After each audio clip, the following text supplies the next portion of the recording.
On most of the big lakes I fish, I'm always casting into silt, but I never reach for a helicopter rig. I know we've always been told that if you're fishing in silt, you must use a helicopter rig, but you don't have to. There is another way. I just do what I do everywhere else I go fishing. I just use a running rig. I'm not saying that helicopter rigs don't work, because they do. But in my experience, the carp can use the weight of the lead against you in order to eject the rig before you even get a bite. Also, I've suffered some hook pulls when using helicopter rigs. There are also more bits to buy.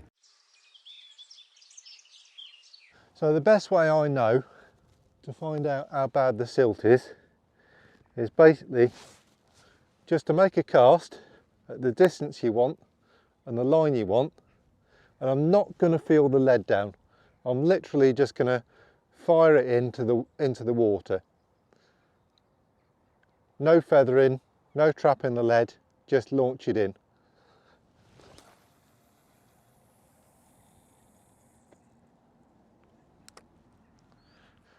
Right, that was a little bit low and a little bit short, but we'll have a little go at that. So I've just tightened down to the lead, and then I'm on the lead there, and the rod tip is taking a permanent set, and I've just pulled it out of the silt. So I absolutely know that that lead is travelling a distance into the silt at that range. But I'm not going to worry about that, and I'll explain why. So for this next cast, I'm going to do it as I would do if I actually had a rig on. Oh, lost my balance there, flying, hit the water, 1, 2, 3, bunk. Okay, so I felt a soft thud, about 3-second drop. I reckon it's 10 foot, 12 foot out there, something like that. The lead travelled a bit of a high arc, so it went kind of up and down, but I definitely felt a soft thud. And if I feel a soft thud, I'm very confident on this system that it's going to do a bite. If I do the same thing of tightening down to the lead, if you look at the rod tip, yeah, there was no plug. It's a little bit of a resistance. Yeah, it's only gone in an inch. Now obviously I don't know that exactly, but that is my guess. And it's my guess because I know that if I can get a dunk, if I can get some kind of soft thud, then I know I'm going to catch one. So what's happening in flight is that lead is travelling down like that. Now if I don't feather it and I don't trap it, it's going to hit the water and it's going to continue its trajectory down and plug into the silt pretty much like that. Obviously that's a very firm bit of soil there, but it would plug into the silt like that. The deeper the water, the more it's going to slow down the lead. The shallower the water, the deeper that will go into soft silt. But what I'm doing when I'm making the cast and controlling it, lead's going through the air. I'm then decelerating the lead with a little bit of feathering. I'm then stopping the lead so the lead's no longer travelling forward. I'm then landing it on the surface of the water, so the surface of the water is there, bunk. It's landing flat, and the rig's on there, the rig's going to act as a drag, and I'm going to follow it down on a tight line. So the lead is travelling through the water flatter, like that. And when it travels on a tight line and lands, it lands flat. And because it lands flat, it does not plug, because the force required to press that into silt is much greater when it's that way around to that way around. So I've been fishing with running lead systems like this on big waters for many years. This month alone I've done 4 sessions on this lake and I've caught 10 carp. I haven't lost any leads and I've had 0 hook pulls. The only time when a running rig like this wouldn't work for me is if I'm casting a long way into a shallow lake into soft silt. But this is not the case here. I'm fishing in 10-12 foot of water. I've got loads of time, even if I can't actually see or feel the impact of the lead. You know, some of the sessions I've been doing here, I've been casting out so early in the morning that it is pitch black out there. I can't see the lead for love nor money, but I'm listening for the impact of the lead and then I'm feeling that lead down on a tight line and it's landing and it's doing bites for me. Right, so this one's going to go at the right hand wind turbine again because it worked really well last time.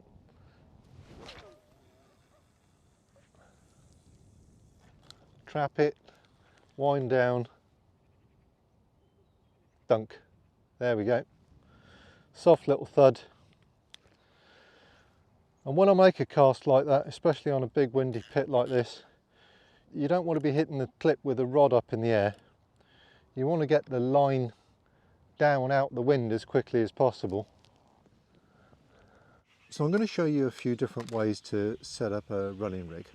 We're going to start off with the simplest way. This is a 3.5 ounce flat pair, so it's kind of good all-round short to medium range. That's the tail rubber, so we pull that off. Then we're going to pop out the plastic insert which comes with it. And then because this is short to medium range work, I'm going to grab 1 metre of leader, and it's already got a ring swivel spliced onto it. I'm going to take the tail rubber which comes with the lead, pop it onto a needle, thread it onto the leader and pull it all the way down like that. And then that gets pulled fully onto the size 8 ring swivel like that. Then we just take our inline lead, pop it onto the leader and pull it through like that. And that is all you need to do to set up a super effective short to medium range inline lead setup. No extra bits to buy, it's just a lead, a leader and a swivel. Now the only problem that I've found with this setup is that that's good for up to about 12 wraps, but beyond 12 wraps, when you hit the clip, what's going to happen is that tail rubber is going to get jammed in and it just requires a little bit too much force to pull out. It's not bad, but it'll just make it a bit more semi-fixed than I want it to really. There we go. So if you want to cast over about 12 wraps, what do you do? So if you're fishing between 12 wraps and about 20 wraps, what you're going to do is you're going to ditch the tail rubber and you're going to replace it with one of these things, which is an inline lead insert. Yes, it is a separate bit, but it does make a difference in terms of getting the lead to operate as I want it to. I'm going to hook that on there, thread it through. Now because this has a shoulder on the cast, when it comes under load, it is limited to how far it can get pulled in and how tight it can get pulled in as well. It's much more likely to stay as a lightly semi-fixed running inline rig. That's my solution from 12 to 20 wraps. Beyond that, you need something a bit different. So we're not going to use that. We're not going to use that. What we're going to take is a little anti-tangle sleeve. Can be a short one, can be a medium one. It really is whatever you've got. And most anglers have got these in their tackle box. And what we do is we're going to put one of those on there and we're going to pull that on until it meets the barrel. It'll still just about spin, but only under tension. I'm really not bothered about that at all. We've still got the movement, free movement there. So different shape of lead, much more aerodynamic, much better for casting a long way. Thread it on the leader, and then the anti-tangle sleeve is going to effectively be the buffer. And we pull that on there like that. And with that set up on these leads, no matter how hard you cast, if I really pull that on there, you can see the ring swivel is actually, it's stopping itself on the lead. Not bothered at all that it's no longer spinning, but it won't jam up. It means that it's always operating as a running rig, which is exactly what I want. Pulls out lovely.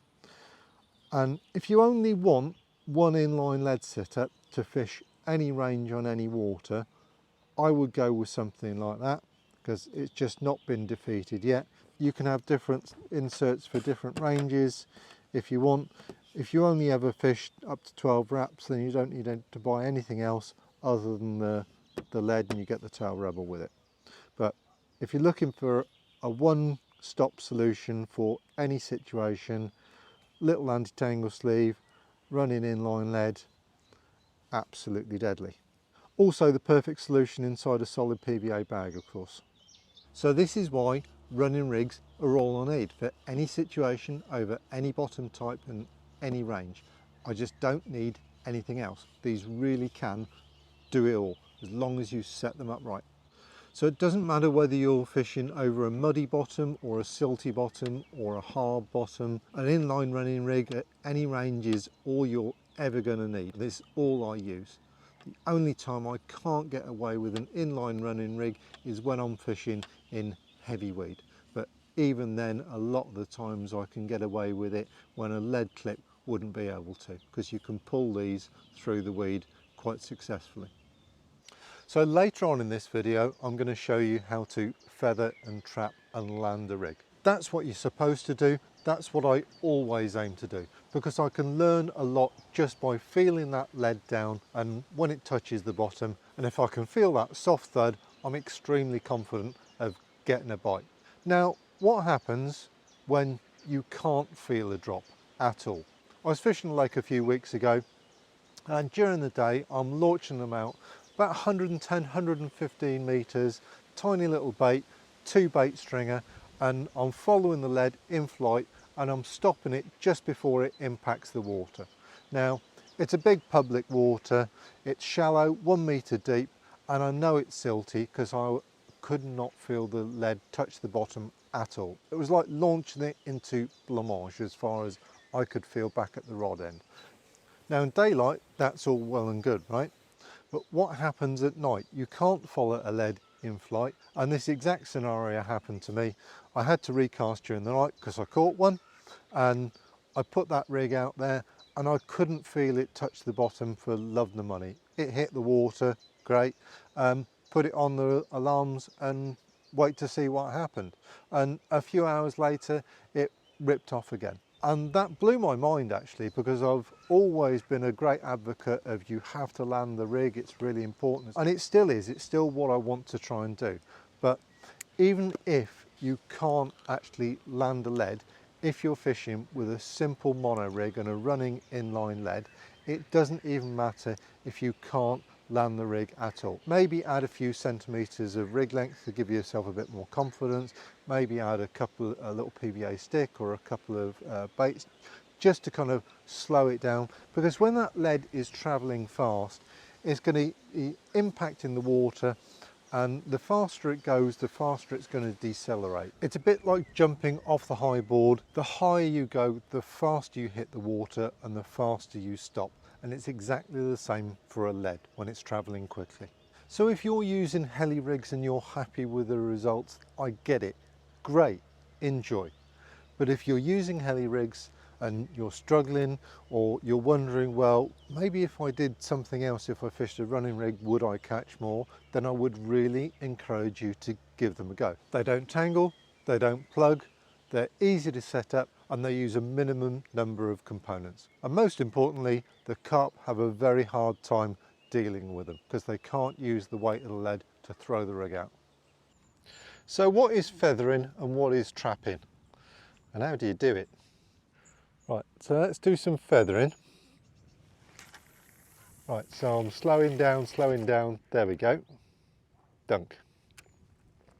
So that's feathering with my left hand, and I'm literally just gently touching the line against the spool, and you can hear it just put a braking force on the line. It decelerates the lead in flight and it changes the speed.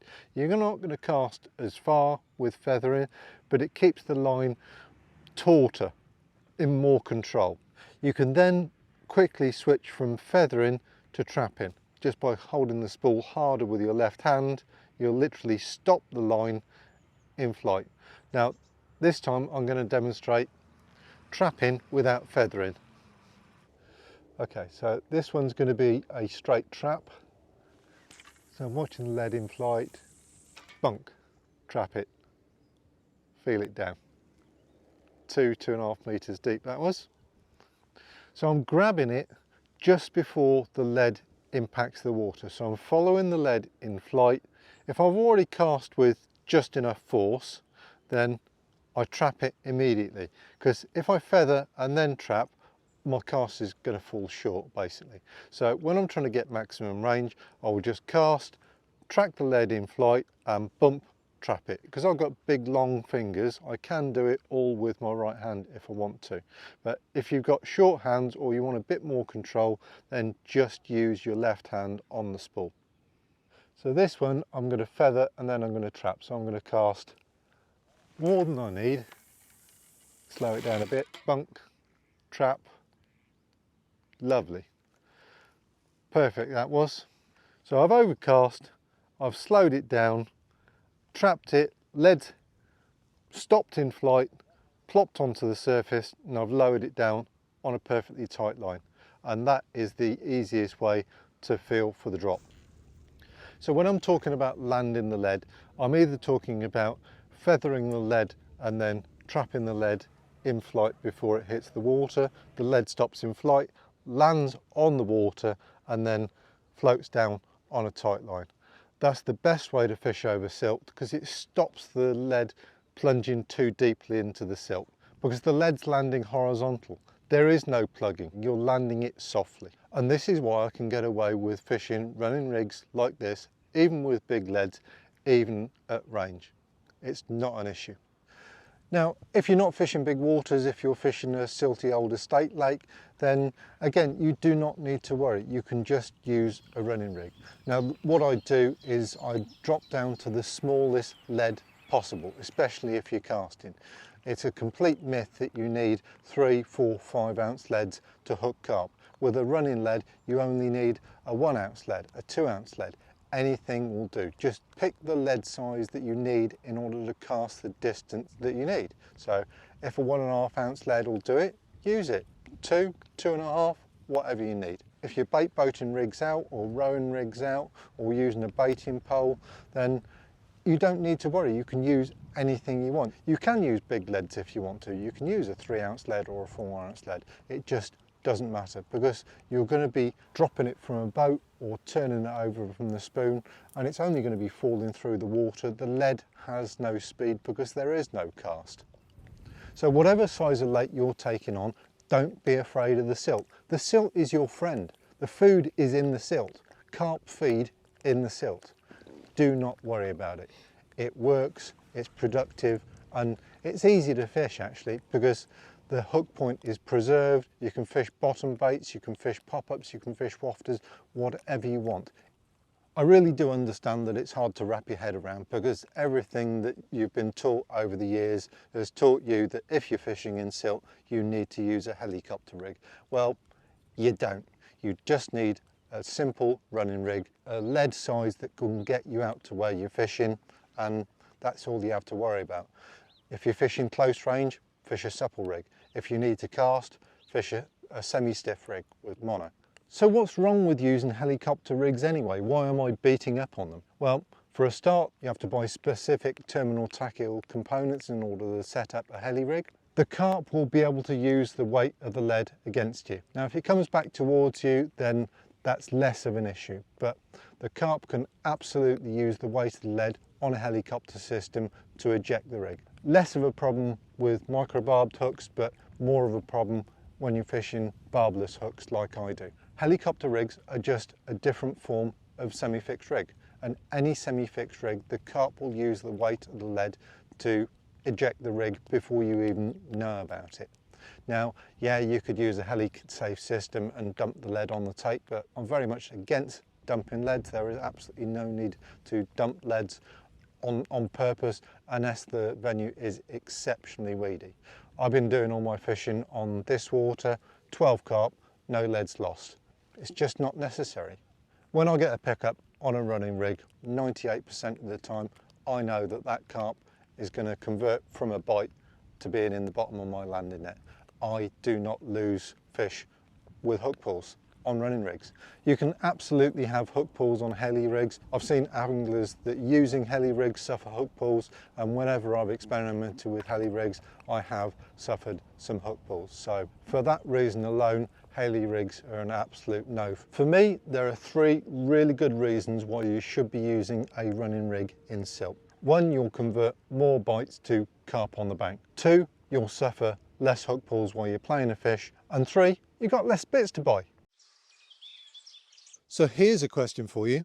Do running rigs work in silt? Now 99% of carp anglers out there are probably going to say, well, if it's silt, you need a helicopter rig. But I've been fishing running rigs in silt for the last 15 years. I never ever use a helicopter rig or a shod rig in my fishing. Why? Because all I need is a running rig. Let me show you why. So we're in drain down at the moment, and I thought this was a perfect time to try and show you how I can make a basic running rig with a semi-stiff mono hook link work when cast into silt. So I've picked an area, it's about a 25-yard cast, which is not very far, but it's going to be enough to demonstrate what I want to show. The area of silt I'm casting into, I know, is soft, gloopy and horrible, and is about 20 centimeters deep. Now obviously there's no water in the way to help slow the lead down, so this is a real worst case scenario. It's like fishing a very soft, very shallow spot at range. So the cast I'm going to make here is exactly the sort of cast that I would use if I was actually doing this in a fishing situation. It's going to be a little gentle lob. I'm going to cast just hard enough so that the lead travels beyond the spot. I'm going to slow the lead down in flight. I'm going to trap the lead in flight before it hits the water if it was there, and that's hopefully going to lower the lead onto the spot as softly as possible.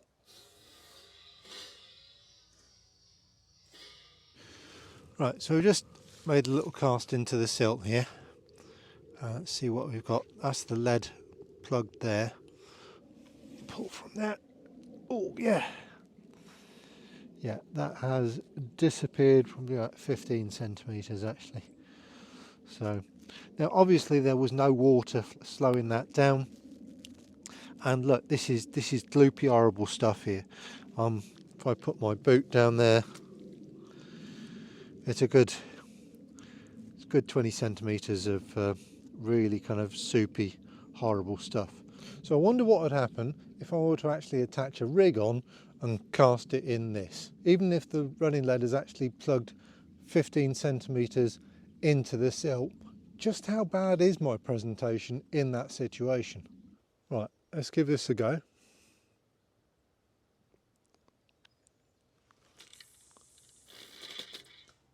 Lovely.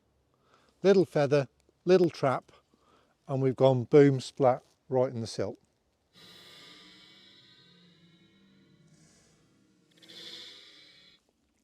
Ha!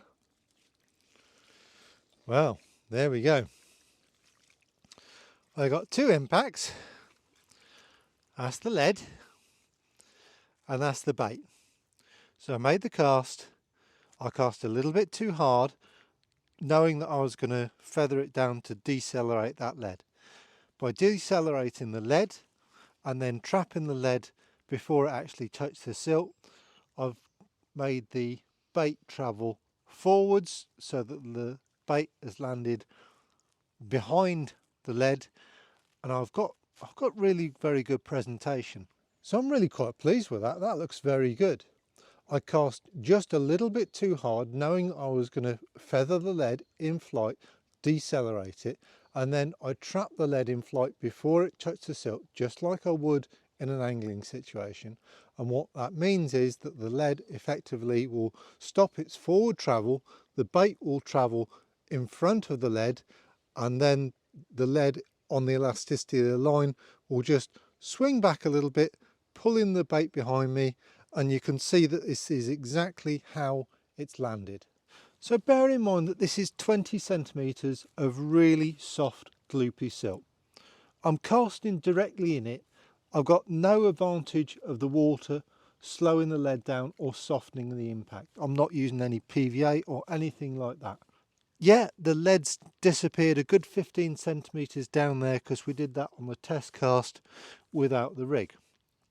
So even if the lead plugs that deep, is my presentation ruined? Not really. Okay, yeah, the bait itself is actually kind of plopped down in. It's a good 3 or 4 centimeters down there. It's still actually visible, and in a fishing situation, if the water had slowed that down, that rig would be sitting perfectly On top of that silt, it wouldn't have smashed in like that because the water would have slowed it down. This is the exact rig that I was using on a big park lake that I've been fishing this autumn. I'm using a dumpy pair, and in the fishing situation I was actually using a long distance tournament lead, but the rig itself is the same, the lead system is the same. It's my quick change running ledger. It's the mono snowman that I've been fishing with, 0.60 mono hook link. Everything about it is exactly the same. I know it's difficult for anglers to wrap their head around, how could a running lead possibly work when fishing into silt? Well, it does.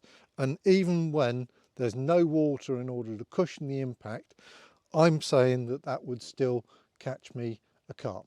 The reason why I can make running rigs like this work in silt is because of how I cast them.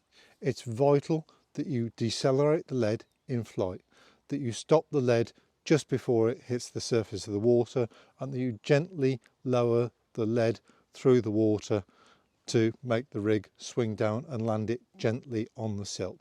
If you're struggling to cast to a clip or land a rig properly, then you are going to struggle into silt. It's going to be really, really hard for you because the lead's going to be going too quick and your presentation will be ruined.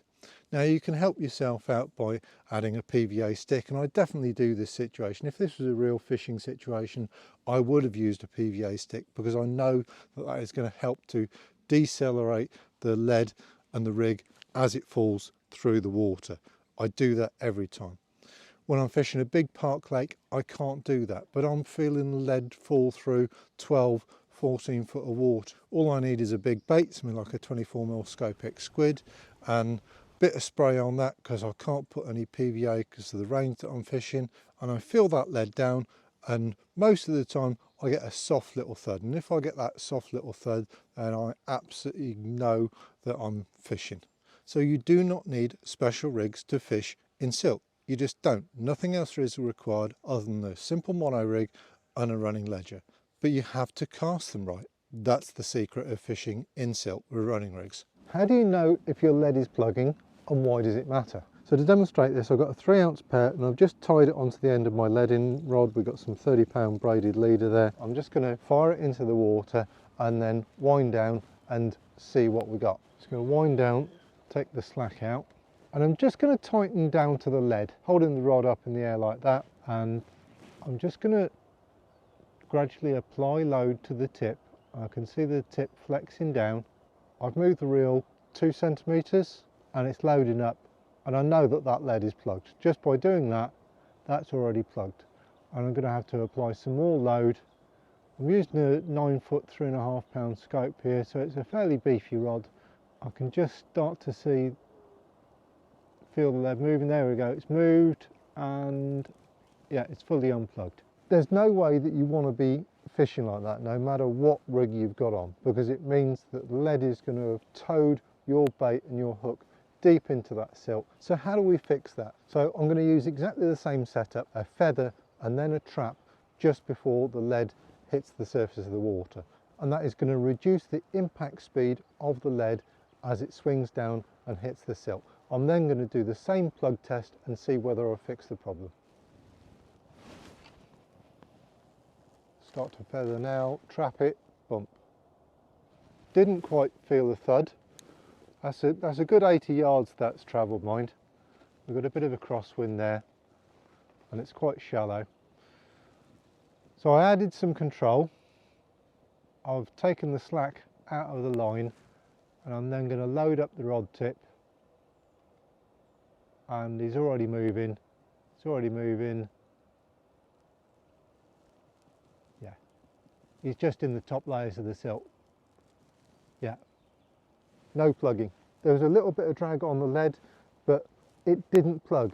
When I applied the force, you can tell when it's plugged because there's a sudden release of the rod tip. If the rod tip stays at a constant flex, and that constant flex depends on the nature of the silt. Silt varies a lot in terms of viscosity and depth, but if it just loads up and stays loaded up, then the lead didn't plug.